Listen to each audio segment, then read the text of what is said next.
happily honored to be with a special guest I have tonight, and also a friend, Mr. Josh Parvin. Josh, you wear a lot of hats, but I think I know what your biggest hat is. Let's start there. Well, I would be happy to. And before we kind of dive in, I would just like to say it's an honor to be on your podcast. It's an honor to get to talk with you. We've been talking a lot over the last while now, and just to hear your passion for the outdoors and specifically for people and their dogs is very encouraging and inspires me. So it's just an honor to be here. And I love what you're doing in Gundog Nation. I love how you're inspiring community and inspiring people together and to connect. So just wanted to say that before we go any further. Yes, and just for new listeners too, thank you, Josh. I very much appreciate that. One of the things we've done, and Josh and I have talked about this a lot, he already knows, but we're trying to, my goal is to bring a community of people together that are enthusiasts and love gun dogs, and not just, Josh and I are both retriever guys, but I've been exposed to lots of other breeds over the years hunting, and not just retrievers, pointing dogs, flushing dogs, coon dogs. I'm going to have the world championship coon dog person on here next episode. And, we want to encourage young people to start participating. We want to keep our sport alive. We want to preserve our heritage, and get more young people involved. I've got 4 kids. One of them kind of likes, 2 of them like dogs. None of them hunt with dogs. It kills me, but hey, they're independent. They have their own brains, and I can't make them do that. So maybe I can't get my kids. Maybe I can encourage some other kids to get into it. That's awesome. Anyway, Josh, I'll let you take over. Yeah. So, for those that don't know, I'll give you a little just background, I guess, and then kind of how I kind of got started on a duck hunt. Okay. I was a deer hunter and loved deer hunting. In fact, my dad is who got me into the deer hunting and hunting in general. All my outdoor experiences are first with him, and he's the one that got me out there. Well, he got me on a duck hunt because he had an invite, and we talked about it before. He said, I don't know how much we'll like it, but we'll go.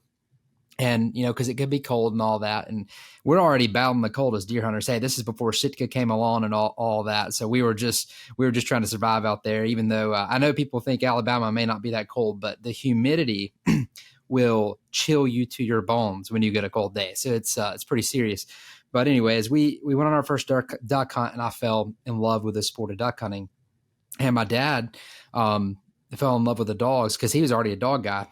He had beagle background and all that. And I was really young at the time. So I'm saying yes to everything. I'm on board with it all. And that's kind of what got us into duck dogs. So we got our first duck dog, and I was gung-ho. I was like eating and consuming everything you could waterfowl. I'm watching all the YouTubes, reading as much as I could. It was a little bit different online back in the day. It was kind of harder to find information when I was kind of getting into it. So there's also a lot of TV involved at the time, because TV was kind of a bigger thing instead of just single individual content creation. But, I fell in love with it, and we just ate it up. And that's what, long story short, led us to the passion, the desire, the love of it is what led us to what we do now. And our first dog, we did what we thought everybody was supposed to do and send it off to a trainer. And, I didn't even really think about training my dog myself at the time. It was just something like, well, hey, let's go to the trainer. That's what my dad was saying. And I'm on board. I'm saying yes. Like I said, it all sounds good to me. I didn't even know what a bumper was. Okay. So a dog training dummy. My dad showed me that thing for the first time. I was like, well, what is that? He's like, that's a dog training dummy. I said, okay, cool. So use that to get them to retrieve and all that. I was like, that makes sense.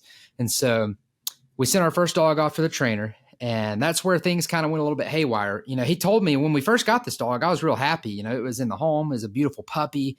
We're doing all the fun stuff. He's like, well, we're going to have to send it off for 5 months. I said, that's kind of a long time to be without my dog. But he convinced us, the family, it'll be okay.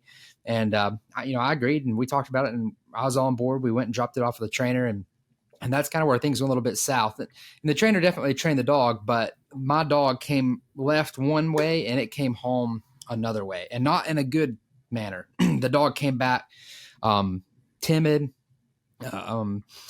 just not as responsive as it was. And he was a happy-go-lucky dog before. And so we can get more into this if you want, Ken, but Yes. that kind of led us to learning to do it ourselves, and pioneering our own path. Because one thing you got to know about us is that my dad and I both, when we do something, but specifically my dad, we're all in. And kind of like you, Ken, you're all in, we're all in, and we're burning the boats and we're all in. So I don't remember the timing now because it's been a little bit, but my dad may have already had deposits, or we may have already had other dogs like puppies by the time this dog was coming back. Because my dad, like I said, he was a dog guy, so he already had a plan to breed because he's passionate about that. And because he wanted to, preserve the heritage and the legacy of the breeding that we were going to have, and the other breedings that he was identifying that we wanted to carry. And so I don't remember the timeline, but anyways, we knew that we were going to have more dogs, and we knew we had to do something because we couldn't do what we did before and waste that money and it not turn out. And so that led us to founding a step-by-step course to help people how to train a dog. From our pain, we turned that pain and that we already had passion, but we turned our pain into something good. That, the frustration, like we could have just gave up right then. I mean, we were deer hunters, we were barely duck hunters, and we had a dog that was kind of a washout. But I was ate up with it so much, and my dad was too, because we bonded and connected over the hunting that for us, it was not a matter of, well, we're just going to quit and go back to deer hunting. It was a matter of, we're going to pave another way. We're going to find another way. And that's why, we decided we're going to learn to do it ourselves. And then fast forward a while, we now teach other people how to do it so they can avoid that same issue and they can have confidence and not waste a bunch of money like we did. We're in a fortunate position. Maybe if that happened to somebody else, that might have been a deal killer for them. That could have derailed their dreams for 10 years for them to have to recover from their dog. They might have just had to settle. And I believe no one should have to settle for a less than dog because money and lack of know-how. And so that's where we're at. That's interesting. I won't take much time here, but I kind of got similar road to where we are now. Is my grandpa lived beside of me. He died when I was younger, probably 12. And he full of horses, like trained horses, but he trained dogs, just not as a professional trainer or anything like that. But he'd have the neighbor dog down the street because where we live in Hyden, Kentucky, where I'm from, there was no leash laws and fences. And he'd have the neighbor's dog doing tricks. And we went to Florida one time, and I got a picture of this, and he had some dog we got this small house my family bought back when it was affordable in Florida. And we were down there, and I've got a picture of him getting this dog doing all kinds of tricks. Just a dog that walked up from down the street. So it just fascinated me. And I always had dogs growing up. And my cousin back home, matter of fact, Todd, who was like a brother to me. And he's like, man, as much as you love to hunt and as much as you love dogs, why don't you hunt with dogs? I went, why did I think of that?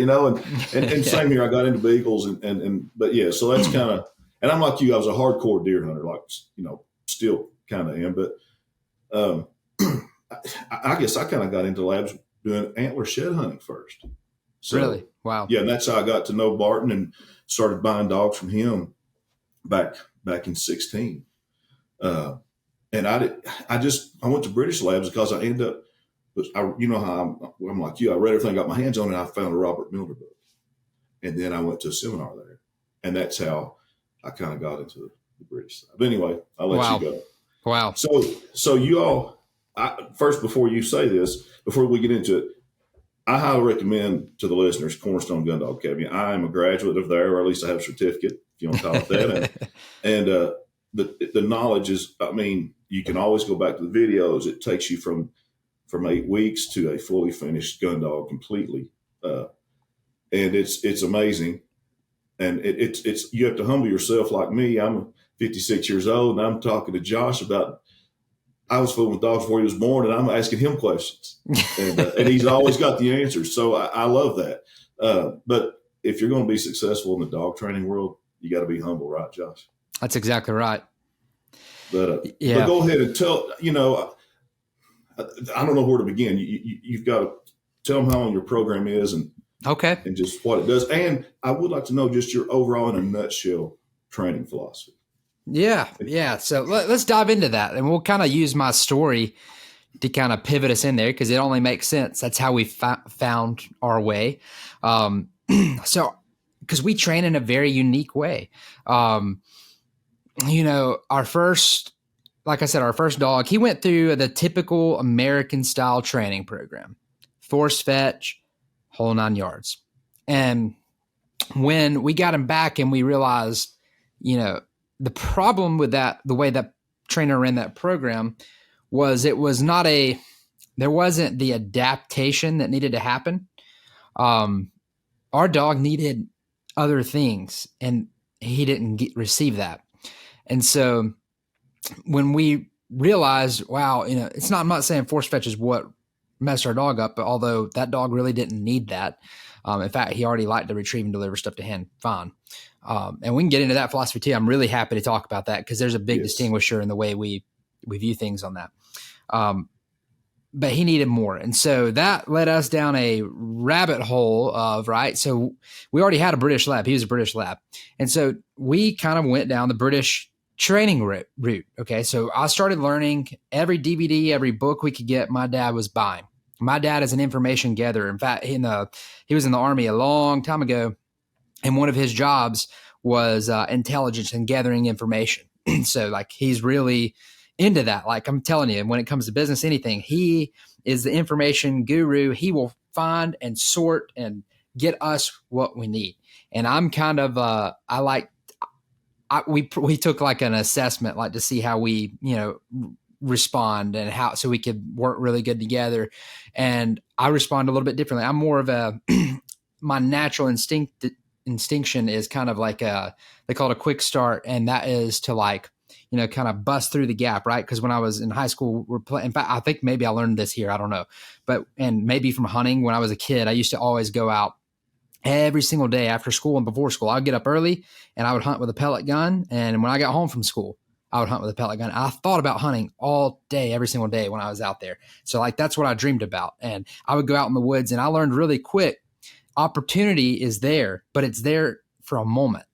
You think about it too long, you can lose opportunity. But also now that I'm older and in the real world, sometimes it pays to think a little bit, even if you miss an opportunity. You know what I mean? Yeah. But that really works pretty good for dogs too. And so we kind of complemented each other in that aspect. And so, long story short, he got all this information. We're going through the information and I'm learning the British ways. And these guys are incredible. It's in their lineage. It's in their heritage. I mean, we're talking, even the Queen of England, as a state not too long ago, she was out there. I'll say not too long ago, time is kind of flying now, but anyways, she was out there. They're having like a shoot on their estate. And so it's a really big deal over there. So they've got lots of beautiful heritage and legacy. And, that's the lineage from where our dogs come from. So we start learning a lot of that. But I'm really thankful for my dad and not just selling out to one way and gathering all sorts of information and learning from all sorts of different sources. He was pivotal in that and encouraged to don't just learn from them, learn from the American style of ways. Then we also started learning from, the science behind how dogs learn, animal behaviorist. In fact, he hired an animal behaviorist PhD to teach me. He came over to our house and he taught us on the back porch. I remember sitting there on the back porch and he's sitting there teaching me what you would learn in a college class. And I'm in high school, I guess, at this time. I've been in high school at this time and we're sitting there learning. It was really cool. In fact, I had an internship worked out with a school to where I forget what they called it, co-op or something like that. So I got to leave early from school every single day and I'd go home and I'd work. My job was train dogs and, Cornerstone retrievers, which is our kennel name. And, so anyways, I'm learning all this stuff. And so to fast forward and make a long story short on that, like we learned to blend and hybrid things and start pulling things that worked well and things that didn't work well. We started breeding our dogs to get money back because my dad was in deep. For me, I'm just in at time at this point. My dad was the money guy. He was the one funding this whole thing. So I think our first dog that got messed up, we had 7,500 in. And that's kind of, like I said, for some people, and that can be a deal killer, but we kind of just made sacrifices to make it happen. And that's where we're like, well, we really need to buy this next female because we're going to breed some puppies and hopefully get some money back. And that we did. Well, that gave me an opportunity. I had a whole cohort of little puppies to start training. Although some of them we sold, but basically when the clients would come pick up the puppies, we had a few other dogs at this point, and I had spent some time training, and we would show our dogs work. That was one of the things Dad really wanted to do, is he wanted to make sure that our females, not just our stud dogs, would perform. So we wanted to show both. And so when people would come, we'd go out to the land and we would show them our dogs. And we had two major questions. How do you do that? And, will you train my dog? And so when someone asked me to train their dog for the first time, I was like, well, I hadn't even really thought about it. My dad was on board with it. He said, yes. I said, I'm on board with it. So now I became a pro trainer at that point. I'm receiving money to train dogs for people at a very young age. I mean, I'm in high school and we've got a whole business operation rolling. It was crazy. And so that led us down the path, and we'll get to methodology here in a second, of finding a different way to do things. I've always been inspired because my dad, like, he was in the Army. I've always been inspired by Special Forces specifically. I've got some friends now through Cornerstone that are Special Forces. Shout out to them. But when I was watching this documentary on History Channel, and one of the things that it was talking about is that these guys think outside the box, specifically Special Forces. They're unconventional. They've got to do things differently to get the job done. And that always stood out to me. And I remember even back in elementary school, there's this video we watched, and it was this little 4-year-old girl like lifting up a car through a pulley system using leverage to her advantage. I was like, wow, that marked me. And this is coming from elementary school when I saw this. Like, there's always another way to do something. There's always another angle. There's always another way to view things. And there's always another plan of attack, even if what you're doing is not working. And so I took that same approach into dog training, especially after our first dog didn't turn out so good. And we kind of started learning a different way to do it. And so we can get more into methodology in a second. I don't want to talk too long here, but that's kind of some of the background and some of the thought process that I took into learning to train dogs. Okay. So you took all this experience, and you and your dad, I think that's how it worked. Y'all had an idea to take this to the masses. That's right. How did you do that? Well, so it's really interesting you say that. So this is my dad's vision here, and I'm on board with it. And I've been since the beginning. In the process that we were involved in learning, we were getting connected to community. And that's what I love about Gundog Nation. That's why we're fully supporting you in every way. We believe in it. But community was everything. So we started gathering. There was something called the British Field Trials Society of America. It's not really a thing now, but anyways, we started gathering some dogs and started working dogs. And even there's a few sanctioned trials. That's ended up how we met Barton Ramsey. And one of the things that I think sparked the idea for my dad, for me, I was more focused on the details of learning to train the dogs. My dad sees this big vision, this bigger picture, because he was seeing it from his seat, and I was seeing things from my perspective. And I won't speak totally for him, but I'll speak what I've heard him say.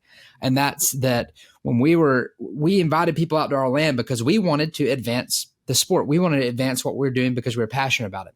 Well, we ran into a problem. And the problem was when we wanted to have a field trial, we couldn't because not all the dogs could perform. And this is kind of where this big distinguisher comes in the British style of training versus American style of training, right? American style of training, you're going to go run your hunt test, and there's nothing against American style, but I got to paint the picture and the difference so you can realize the difficulty and why this is what it is. Because some people would say, well, anybody could train a dog. Well, yeah, that is true. However, the standard that we're training to is a different level, and you have to understand a few things. Well, on the British style, you have 10 dogs on a line, and the standard is no dog is on a lead. And we're not training for 5 minutes running a setup and then putting our dog up. We are out there like all day, time after time, retrieve after retrieve, gun after gun, and the dogs have to be quiet, remain steady. And when it's their turn to go, they have to be under total control and take your directions and work together as a team to achieve the goal of picking the bird. And they have to do all of that together, which when you think about that, it's actually a lot. It's like we're talking about, let me just tell you this story in a British field trial that I was in. I was smoking this one. I was winning. I was in first place, and I was so happy about it. But this is where experience comes in and knowing some things. And I didn't have a whole lot of like handler experience outside of training my dogs. And you got to sometimes know how to play the game. Well, unfortunate for me, there was a dog that had just come out of heat. I think the dog might have still been in a little bit of heat. Well, I was running my male dog, Earl, and we're on the final series, and things are going good. We've crushed it. Like we're like miles ahead of everybody.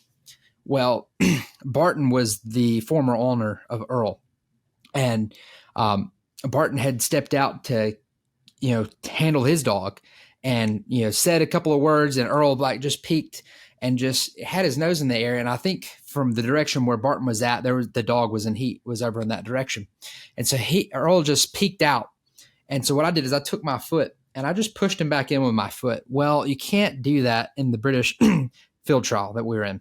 That actually disqualified me. So I went from first place to out altogether just from touching my dog with my foot. Now, knowing what I know now, I would have done nothing.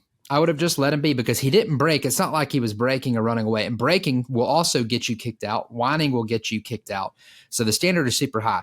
What I should have done was just let him peek out and then just remained calm. You know what I mean? I should have not drew attention to it. But as soon as I did that, the judge came over, tapped me on the shoulder. He said, leash your dog, you're out. And I was so upset about that. But it was a good lesson to learn how to play the game. But it also just pays to over prepare, and it pays to, be connected in community, right? And to be connected with other people. Like if I'd have talked, which no one had ever told me that scenario. So maybe no one had experienced that scenario. I don't know. But one thing's for sure, I made sure to keep that in mind on future things. But I say all that to say, it was hard to get a group of 10 dogs together that could run on that level. I mean, we're talking a very strenuous level, right? That was the open stake. We also could run, I forget what it was called now, either a started or a seasoned. I don't remember the lower level stake for younger dogs, which some of that work could be performed on lead. But even then, to perform to the standard and actually meet the criteria was very challenging. So when we were out there and we would invite people over and we would try together, my dad saw a problem. And the problem is like, okay, we got to go back to the basics. Like we got to get people to the level to where we can even compete. And so I think that's where the vision came from Cornerstone, outside of our own pain of our first dog didn't work out. Because at this point, our dogs are performing like we could run at that level. But we didn't have a way to tell our friends that were wanting to run with us, like, hey, this is what you got to do to get here. Like a clear pathway, because there was no one book or there was no one DVD and there was no one resource that we could use. Like we studied everything, and that's how we were able to do it. But that's also not really feasible for the average person, right? You see a lot of people out there, even on Facebook right now, trying to decide between individual programs and course options. And, you see a lot of people recommend, well, you get in the club, do all this and that. Well, when you start adding all that cost up in your time and all the money, like it gets expensive. And so that's why Cornerstone came along. Like we needed to create something that was less expensive, and then the true way of learning to train a dog, right? Typically you're not just gonna buy one program and learn it until we kind of put ours together, which is very in-depth and detailed. Typically you're going to have to go through a whole process. And so that's kind of what we wanted to do, was solve that problem once and for all, have everything you needed all in one place, and also streamline the process so that you don't have to sit there and spend hours like I did beating my head against a wall, testing things to see if it works. You know what I mean? That's not fun for the first timer. And you always risk messing up your dog. And that's a huge risk. And then you're going back and I've done that in my youth and probably still. but that's a big thing. And right. You can talk about that a little bit. Yeah. Yeah. So the fear of messing your own dog up. Look, I get it. When my back was against the wall and my dad's was too. Like when we got our next dog, it's not like we had another choice. Like, okay, well, we don't trust in it to a trainer now. And there's good trainers out there. So I'm not anti-trainer at all. But if you can train your dog yourself, if you're willing to do it, that is 100% the best way to do it. Why? Because you know how the whole thing works. You know how to solve things when these dogs, they're complex. And it's really a bond that you have to develop. So if you go ahead. Well, no, that's exactly what I was going to say. The team that you create, the bond you create, learn each other's body language, knowing how to read your dog. There's no substitute for that. No. Mm-hmm. And you don't really want to learn that with an already trained dog. I mean, you can, and that's great. Look, you'll get experience if you already have a trained dog. But the connection that you have with a dog that you've trained yourself all the way through is irreplaceable, because that dog knows you, you know it, and it knows your quirks just like you know its quirks. And every handler is going to have quirks and every dog is going to have quirks. So we're not looking for a perfect world. What we're looking for is when preparation and excellence meets hard work. That's what creates beauty and an amazing dog, not perfection. You don't even need to be. In fact, let me say this. If you think you know it all and you think you got it all figured out, you're actually worse off than someone that knows nothing about training a dog. Why? Because you're going to make mistakes. And you're not going to recover from them because you're too caught up in your mind thinking, well, I already know what to do. I've done this before. And you know why I say that? Because I've been there. I trained a couple of dogs. I thought I knew what I was doing. And I started beating my head against the wall again. Dog training, I think we already talked about this. Humility. You got to remain humble. You got to remain hungry. That's what's going to help you be successful training a dog. I remember calling you, Josh, and I did Schutzen, which is a very high obedience protection sport, a German sport. Anyway, long story short, I was trying to start taking my dog backwards during heel. Well, I should know how to do heel. 20 years ago, I was doing Schutzen, That's right. and I mean, their heel is high tech, right? It's much more high tech than hunting 100%. Test heel. I was messing my dog up, and I finally called you, and I told you exactly what I was doing, and you said, you know what you're doing? And I said, what? You said, you're putting pressure on its neck when you're going back, and it's freaky. You don't know what to do. And I was like, wow, that's so simple. Why in the world didn't I think of that? But anyway, that's just an example. No matter how old you are, how long you've done it, you can still make mistakes. That's right. And I haven't got into it yet because it's pretty expensive, but one day I would love to learn to fly planes. I have a course. I've watched the videos, but the more I got into it, everybody says, well, no one will tell you what the cost of that is because no one wants to know what the cost of that is. And that's what I found out. And I realized, well, I'm not at that place yet. Yeah. Then the real expense is once you get your license, then flying the plane and operating the plane, that's your cost for you. Right. Well, one of the things that I have learned through that course is the danger of complacency and thinking you know it all. The stakes are high up there, at least with your dog, right? We're only talking about the worst case scenario. You're not going to make progress. You make those mistakes there, it's life or death consequences. But when we take it back to dog training, that same approach to never take anything for granted, always be, alert, always be focused when you're out there. You don't have to know it all, but always be willing to mold and bend and work around things. Like we said, kind of from my younger childhood, learning some approaches from hunting and from that video I saw as a kid, there's always another angle to attack things. So it's really important to just keep that in mind. Like sometimes we're going to have to shift to get our dogs to do what they need to do. One of the things you did in your video, you used the same dog, Violet, from beginning to end. And what I loved about what you did is that dog reminds me of a few pups I've had that I used like, oh my God, they're crazy and wired up. But when a hunt dog, that's what you want. That's right. What I loved about the videos, Josh, is that you showed your mistake. You didn't edit out the bad stuff. If that dog took off running, chasing something in a park or whatever it was, you showed that.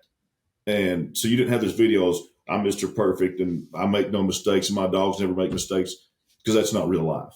Right. So that's one of the things I thought that makes Cornerstone stuff just so authentic, so genuine. And it's what happens to us all when we're training. Right. That's worth talking about because when we first came out with Cornerstone, I think we had 40 videos and we had the complete Gundog Academy. We launched it at, I believe, the very first Southern Oak Kennel Summit. So we've known Barton since he got started, and he had a little operation and now he's got a crazy big operation. But it's still small. I love how he does that, by the way. I love how he has the campuses. It's big, but it's small, which is beautiful. And he stays involved even when the puppy pickup process. Yes, very involved, and he does a good job taking care of it. And that's why we're proud to be partners, among many reasons. It's a dream team of success, really. But when we started, we did a minimal viable product, not really because we wanted to, because it was just a necessity. We were paying high-level videographers, and it was getting very expensive. But we had the vision, and everybody we talked to. I mean, let's rewind to when we were doing this. We were filming videos somewhere 2012, 13, or 14. So I know for sure by 2014 we were heavy into filming. And we had to film 2 years before we were ever able to do anything. But nothing was online at this point. It was DVDs, and then you got your forums and you got your books. So nothing. We were the first to be online and provide a digital access. But when we started telling people about this idea, people loved it. Well, one of the things that we wanted to do was always maintain listening to people. We didn't want to just film something and be done with it. I'm serious about this. We were so passionate about helping people overcome the challenge because we got burned. We were always going to be eager to listen, and we still are, by the way. We're still listening. But what can we do better? You know, we gave our best foot, like we gave it all we had, but we're still listening to what can we do better. And then over that question. Yes. Yeah. After I've done some courses, you've asked me my opinion and thoughts. Yeah. And we're always listening because we believe in providing the best that we can. But anyways, you fast forward after our first initial launch, we added videos. Then we had a complete course. It was called the Complete Gundog Academy. We had around, I think when we finished it, we had 260 videos, 280 videos, and we had seen great people with success. Marty Haynes, let me just listen to him. He's a model CGA member. He's amazing. And he's done an amazing job with the Complete Gundog Academy. We're talking his dogs are qualified for the Grand. He's got great duck hunting dogs. He's an amazing guy, and he's learned so much from that. And him among many others. He was part of the Founders Club. I think he might have been one of the first to sign up. I remember shaking his hand and talking to him at the summit when we were doing all that. Well, as we fast forward, one of the big feedbacks that we got, and at the time we produced videos that were about 3 to 5 minutes long. Our original vision was to show a dog that had just started, then show another dog midway through, then show a dog that was already complete with the skills. But the way it fell with the client dogs we had at the time and our personal dogs, we weren't able to actually do all that and have it all complete. So we kind of followed our motto, which is one of our mottos, progress over perfection. And so we just had to go with what we had at the time. Well, then we got the idea after hearing people like, I want to see mistakes. I want to see what it looks like. I see that in the video, but my dog isn't doing that. And so we're like, okay, well, let's answer that call.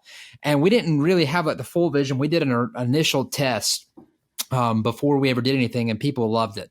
I think we selected 16 to 30 people, and we did something called a jump start, which is a mini 52 plus. And it was just to test a concept. It was different. And we took their feedback and we shaped it even further. And then we dove in and we started filming. And I didn't really, count the cost at the time, like what that entailed. But basically I was signing on for a 2-year process. And I knew it took that long to train a dog, but when you're young and you're eager, you don't think about that. But we committed to a big project, which was filming day in, day out. And I'm glad we did. My wife actually filmed all the videos, and she did. So she learned to film, and we went through the process. So we were out there every day. So it was in fact, we had just got married. So I think we had been married like 3 or 4 months by the time we decided to start doing the 52 plus. You put her filming dog training. That's I did. Yeah. And she was more of a city girl at the time, but she still loves the city, I would say. Loves that type of shopping and all the girly stuff. But she grew to love the outdoors. We've got a video where she started screaming on camera, and she was bit by a tick and was freaking out. I'm like, what's going on? And it was crazy. But so it was a fun journey. But we started that and we finished that process. And like you said, Violet, and I knew the litter was great, but I didn't know the spiciness of the dog that I was getting. Yeah. Super smart, but just hyped up, amped up.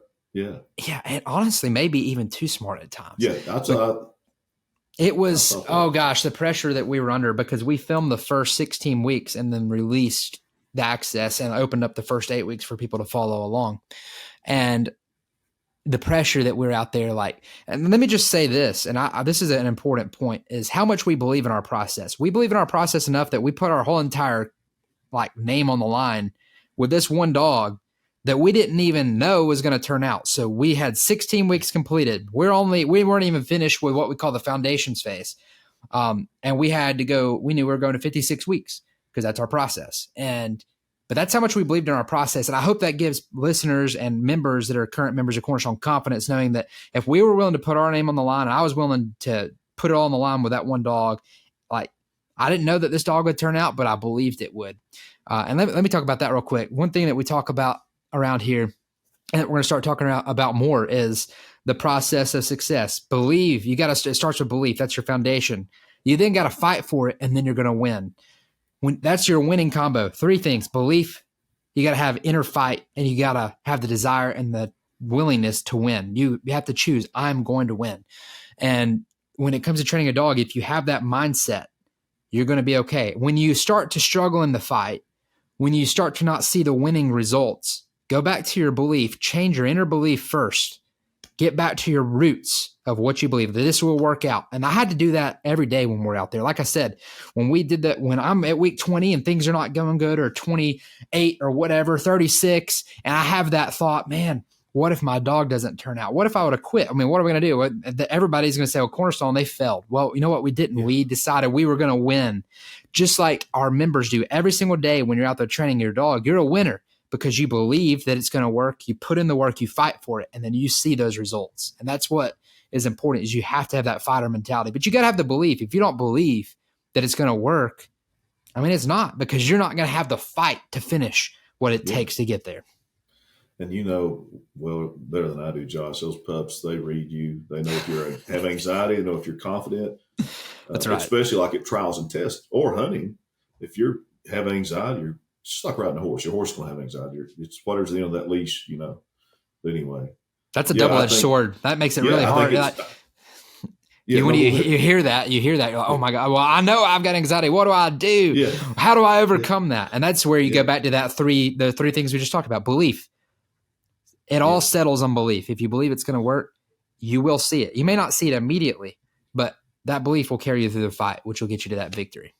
Well, I can give a hint to trainers that have anxiety. So I occasionally would import dogs from overseas, Belgian Malinois, Shepherds. A lot of these dogs are titled, already trained to attack, and I'd see videos before I got them. So anyway, for the last one I got like that, it flew into Houston. I go pick it up. Now I've got to open the kennel up for a dog that's been flying for probably 16 plus hours, been setting customs, trained to attack, trained to read body language, open it up, put a collar around its neck and get it out. Oh, man. You think that doesn't take concentration and just relaxation, you know? So I've done that like 5 times but you have to, so you can control your anxiety. You just got to work at it, but that was never easy, but I was never bit. And the guys at the airport were like, don't open that dog here, you know. Get that dog out of here. You're not opening that dog in here. You know, you can look at him and tell he was the real deal. But anyway. You know it. But that's awesome. So and we'll get into this. I definitely don't get off here without getting some information about how listeners can find your stuff out. You and I could talk about so much, and we could go for a week, but you have another business that I've purchased stuff from, and now I'm so glad I have, because I found it's all American made. But RTS, what is that? Tell us. Yes. So in our mission to make retriever training a better experience for people, we decided, well, hey, we need to have the gear to back that up too. And a lot of that came from, like, people would ask me, like, well, where did you get this in the videos? Well, I got it from here, or we made it ourselves, or we bought it from here. We decided we're going to start selling gear, because we wanted to, like I said, one place, you go to one place, you can get it, right? There are 2 separate companies technically, but they're all the same, Retriever Training Supply and Cornerstone. But we wanted to make it really easy on people. Like, if you're watching a video and you're going to need gear, we don't want you to have to sit there and think about, well, what have I got to do? We want to make your life easier, because you need to spend your time focused on training your dog. And that's where Retriever Training Supply comes in. All the gear we use in the videos and other gear, we kind of expand that just to give you anything you can need for your sporting retriever. Like, we're just sold out to retrievers and for Cornerstone and RTS. I mean, any gear will work for any dog, but our main focus is hunting retrievers. And your bumpers are made in Alabama, right? Yes. So actually, I believe the bumpers are the original fire hose bumpers. So there was a company called Real Duck. And that training dummy I talked about earlier in this podcast, my dad showed me. I'm like, what is this thing? He's like, well, it's a training dummy. Well, that dummy I'm talking about is the same dummies we make now. So I was using those for years, and we loved them. We found out about them. We started buying them ourselves. Well, Mike, the owner of that company, he was getting to the point where he was ready to settle down and move on, right? He wanted to spend more time with his family. Well, we didn't want the dummies to stop being made, And so we were already selling them at the time in our store, Shop CGA. This was before RTS. And so we started talking to him, and we eventually came out to the deal. We decided to buy the name from him and start making the dummies. And so my dad flew out to, I think that was Idaho. And so we actually packaged all that up, his whole entire operation, to make these dummies into a U-Haul, shipped it down here in August in the Alabama heat. And we called it the sweat shop because we didn't have AC. It was a big metal building, and we were drinking about 50 body armors a day per person. When it first arrived, it was me, Colin. We had a few other employees at the time, and we were there we had one day working with the person that made the bumpers before, and then we were on our own at that point. So we were trying to make them. But anyways, we believed in it so much that we wanted to bring that down here because we wanted to see those bumpers continue, because those are really good bumpers for training dogs to have a good hold. They're just a good solid bumper that doesn't have a lot of the problems that you find with other bumpers. And they're durable. I mean, I don't know where it is now. I've lost it. And it may be around here, but I'm pretty sure I had one of the original bumpers that I had years ago, and it was still, we're talking, I don't even know how many years. I don't even want to say because I don't even know, but years, and I still had it. And so they're very durable. And so anyways, that's just part of it, is the dummies. We manufacture a lot of the stuff in house. Some of the stuff we sell from other people like Mo Marsh and Rig 'em Right. We offer their gear because we believe in the gear. We use the gear. If we use it and we believe in it, we're going to offer it. But the stuff that we make, is made here in Alabama at our shop. And I think what I'm a huge fan of and have several is the leashes and collars. Yes, sir. So y'all do those. You make those, right? Yes, sir. So we originally got some. I think Barton is who originally turned us on to that material. He had a friend that was getting them from Amish country, but we couldn't ever get in touch with them, right? They're not really tech savvy up that way. So we had to find a solution and start making them ourselves. And then we kind of improved upon it because we were trying to sew them on there, and that didn't work as good. That's where they have the beautiful rivets and all that, so that they're more durable now. But yeah, we're a big fan of those. We make check cords and all kinds of stuff with it. Do you think you guys, I know you and your dad are big waterfowl guys, and I'm kind of an upland guy more so. Yep. You think you'll ever do an upland training scenario? Oh yeah. We're definitely not against it. In fact, we had a whole stint with some setters. My dad got the best bred setters in the world, but it wasn't the right timing. I was still in college, and I was trying to win my wife's heart at the time, so I was kind of a little preoccupied. Well, that paid off. It did. It paid off, and I've got a wonderful, beautiful wife, and now 2 beautiful little girls. So we have a beautiful family. So, but we do. In fact, I love upland hunting. In fact, the land that we train on is better suited for upland hunting. And we actually have done a ton of quail hunting out there. And that honestly is some of my favorite hunting, any upland bird, but we would go put quail out. And now actually what's hilarious about that is we had we're out in the country, but these 2 people, and I'll just say that they were interesting people.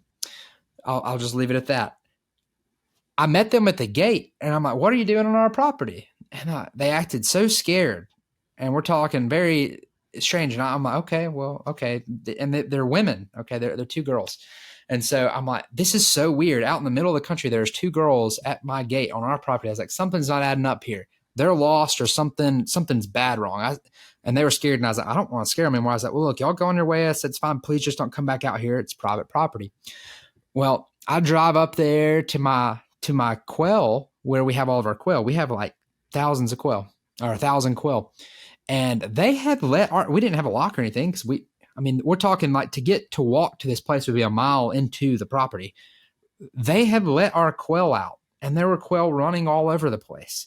And so at first I was pretty disappointed. I was kind of mad about that, but it's actually really funny. The quail actually lived and repopulated. So even now, this is years ago, we still have quail that were farm raised, I guess, that have now become wild quail. In my experience, most of the time pen raised quail don't thrive very well. Right. So you're very lucky. And maybe it was just the numbers that we had, 1,000 quail, and then the odds are some of them are going to survive. Yeah, that's right. But I guess they learned. And so now when we go out there, there's coveys of quail. Now it's not like some paradise, there's quail everywhere, but we have multiple 10 and 12 coveys of quail out there now. This ranch I have now in Texas is I've had it about 5 years. First year ever, I've got coveys of Bob Whites. Really? My neighbors do too. We don't know where they came from. Now Wow. in Midland, where my house is, which is not where my ranch is, it's blue. There's blue quills. It's desert here. So Right. but yeah, are there any other upland species to hunt in Alabama? Is there grouse or anything? I don't know. I'm not really got much into that. I mean, maybe I'd have to look into that. I think we've got a season for all that. I mean, we do wing shooting dove. I mean, that's more of like a migratory type bird, but there's a lot of dove hunting in Alabama. I'll say that. Yeah, Texas. I grew up in Eastern Kentucky. Dove hunting was not really a thing, and Yeah. I did. People did that. I moved to Texas. It's like a national holiday opening day here. The academy's stocked up with shells, and no one works on opening day. Wow, that's amazing. Yeah, that's amazing. So, where can our listeners go if they want to learn how to train their dog with a do it at home video process? Just walk us through an introduction of the course. I mean, yeah. Of what they're going, when they pay that price, what do they get? Yep. Well, so basically, if you want to train your dog, we call it our 3-step process. Super simple. You just purchase access to our videos.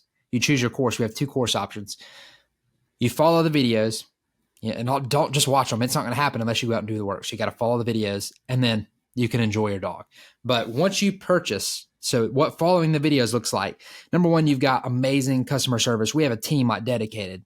And I think we have a lot of things that sets us apart from other people out there that have started trying to sell online and try to do what we're doing. But this is what we do. This is our, we're not over there. We scaled our kennel back at the time.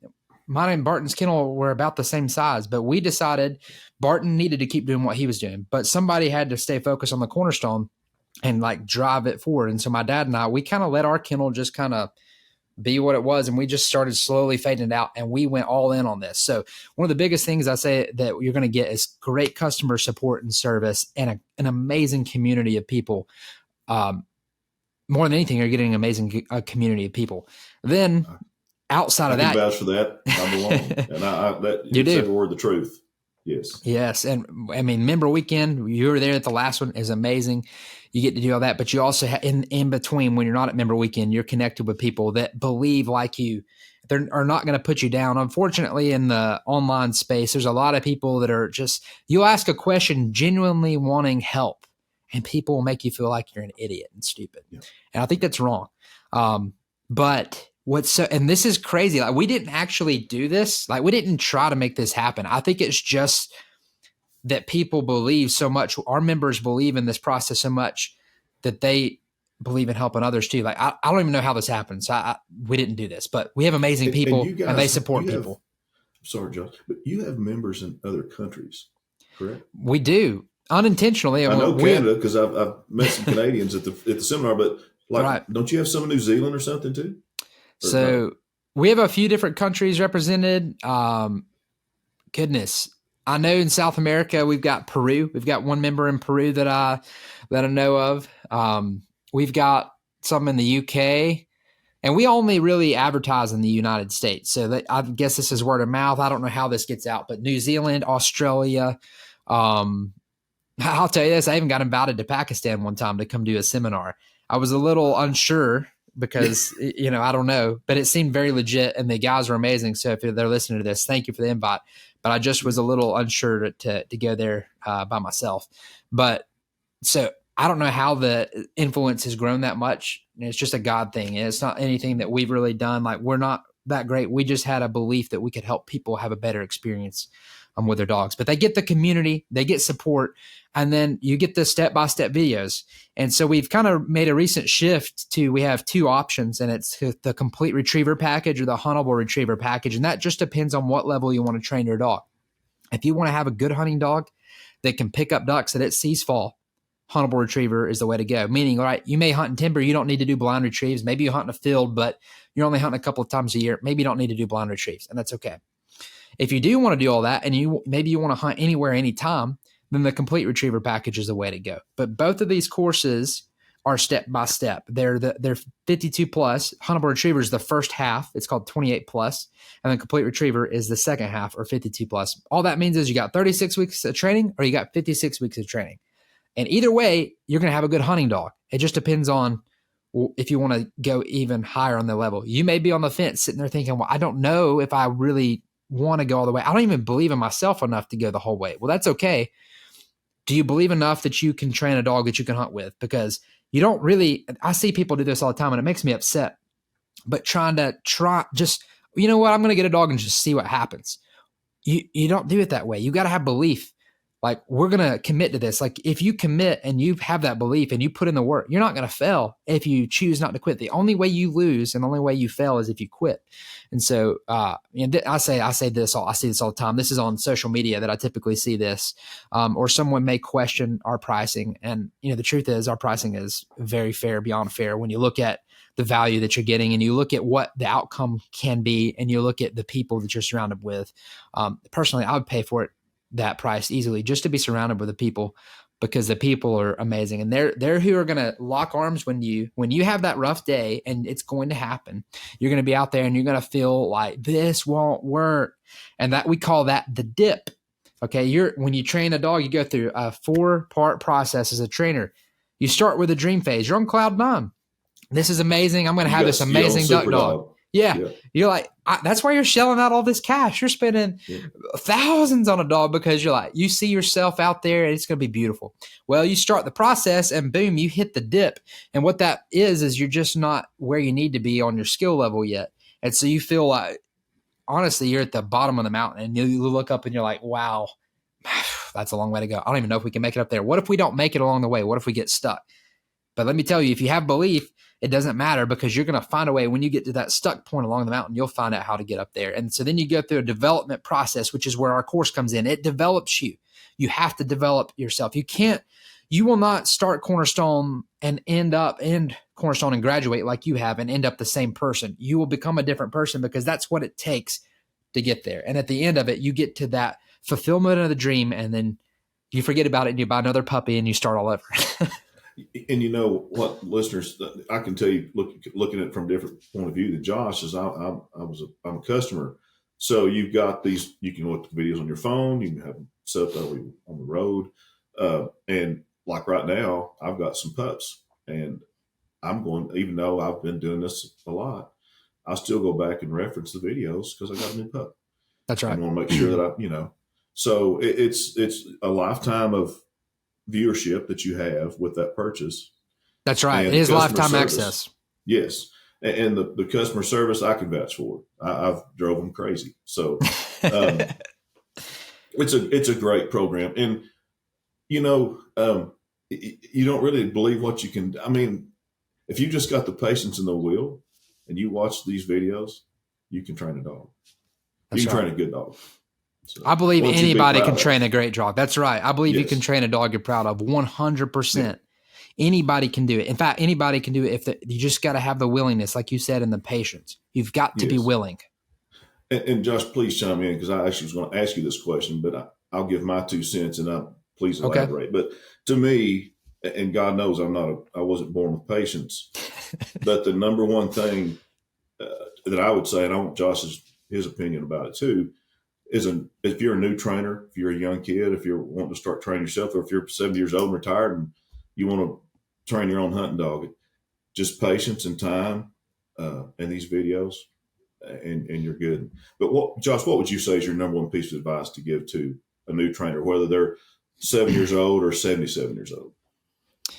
So I've kind of hit on it in a couple of different ways, but I really want to hone in on it, because we talked about methodology earlier. We never really got to that. And I kind of want to answer that question with, I'm not going to go into like in-depth science methodology, but what I am going to talk about is a simple concept. I like to put the cookies on the bottom shelf, because I remember when I was going through it and things were complicated and people were telling me, especially, and the PhD guy was amazing, but sometimes I had to really focus to learn because he was on another level. And so I like to put the cookies on the bottom shelf, make it super easy. But this simple concept, and this is the massive distinguisher in method, is my gets to versus has to. You make a choice as a trainer, and your dog makes its choices. If you are a good leader and you have to become a good leader, you don't have to be a good leader to start with, but you just need to become a good leader for your dog. But if you make the right choices, you can lead your dog to a place to where it will choose what you want it to do because it internally wants to do that. And that is the strongest form of connection. That is the best method of training you could ever have, is my dog chooses this because it wants to. You see a lot of trainers out there that ignore that, and they're only focused on result. Their one focus is my dog will perform this no matter what. It doesn't have a choice. It will perform. Or if it doesn't happen over time, for example, our first dog, it washes out of training. And to me, that's not an option, because it's like, I think about that with school too. I think about like kids in school, and like me in school, I struggled. I had the capabilities, I was smart, but I needed to learn differently. Being stuck in a desk was so hard for me. But having the freedom and the ability to learn and to like actually apply myself is what I needed. But same for our dogs. Every dog is different. So it's your job to unlock your dog's potential. God already put the potential in the dogs. It's already innately in there. And it's not your job to make that dog something it's not. It's your job to unlock what's there and make it the best version of itself that it can be. And you only can do that when you come to a place of, I'm going to work with my dog and I'm going to help it make the right choice. And that's really what it's all about.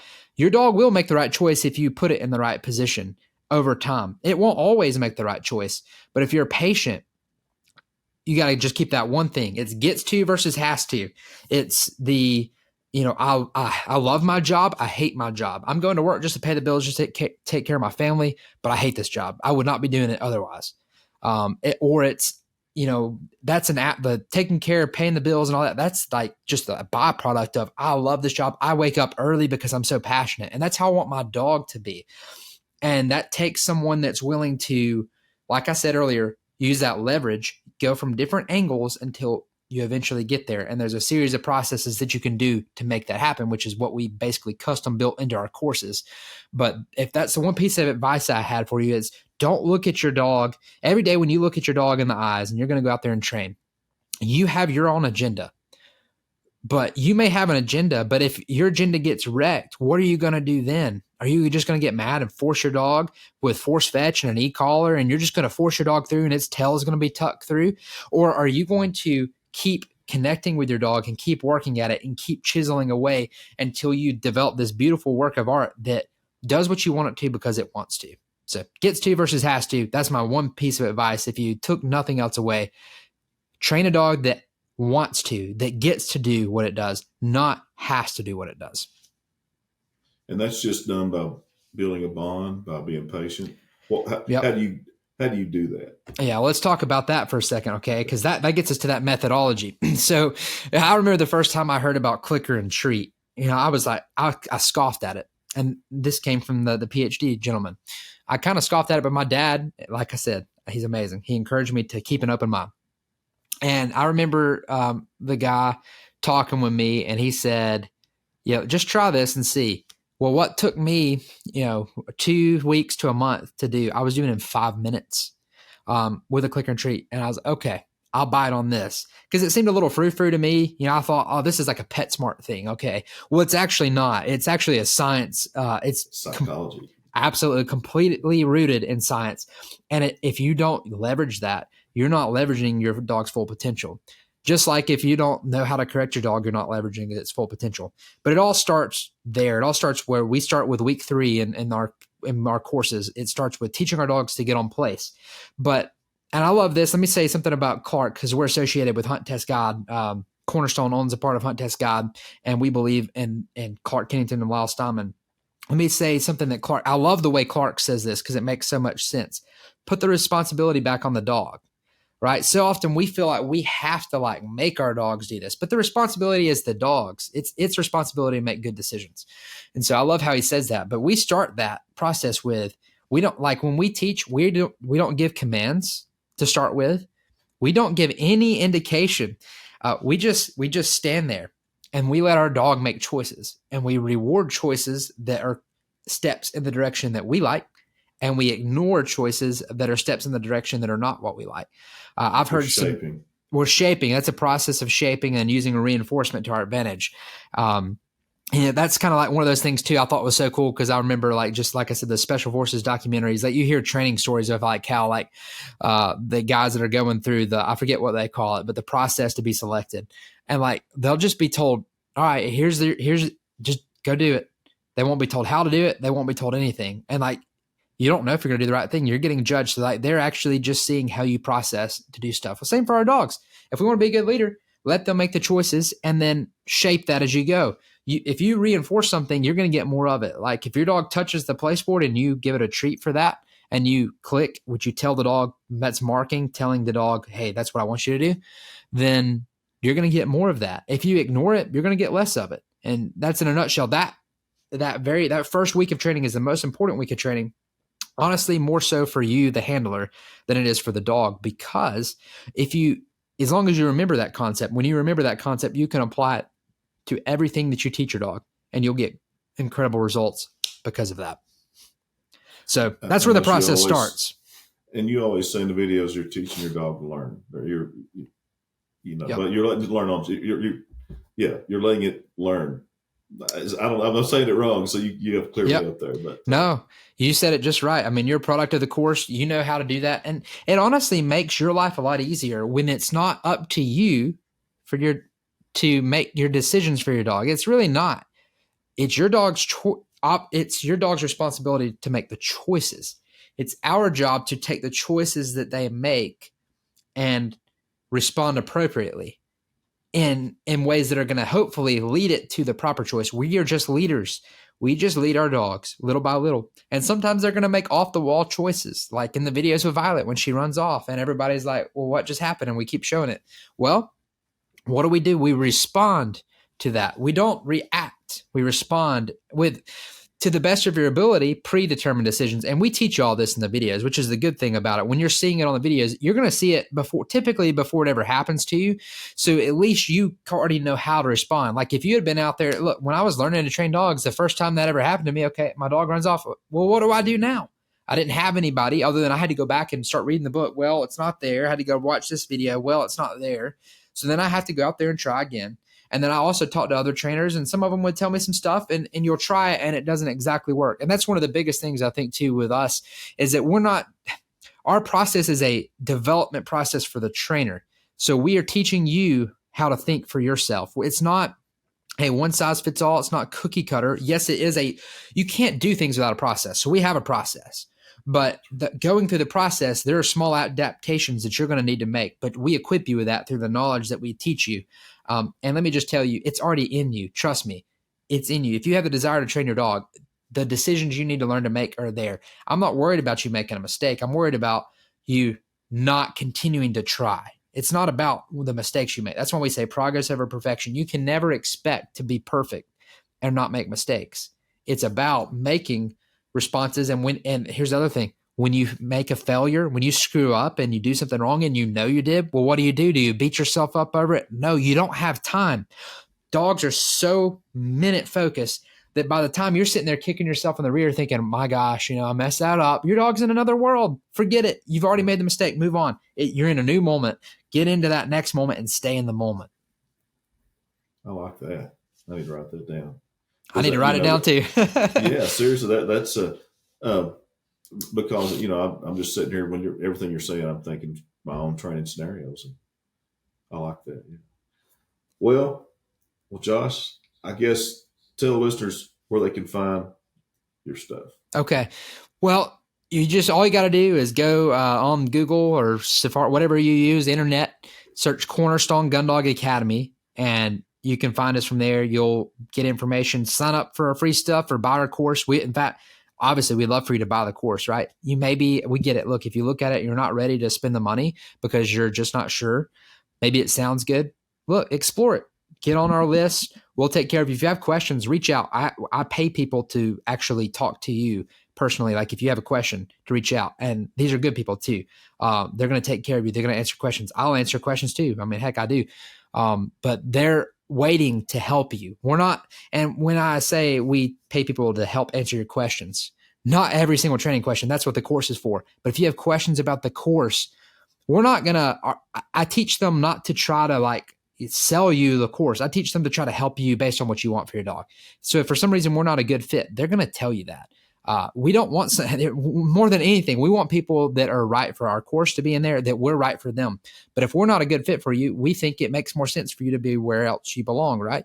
And so, what I'm saying is don't be afraid to reach out to us. And then we've got Retriever Training Supply, so retrievertrainingsupply.com. Go there, check out the gear. We do, like when you first get to the website, you can sign up, you get 10% off your first order. You'll get a text with your link and everything you need to do that. And then other than that, I would just say, just follow us on social media, stay connected with us. And then let me say this, get connected with Ken here with Gundog Nation and his community. We're involved with it. We believe in it. We support Ken.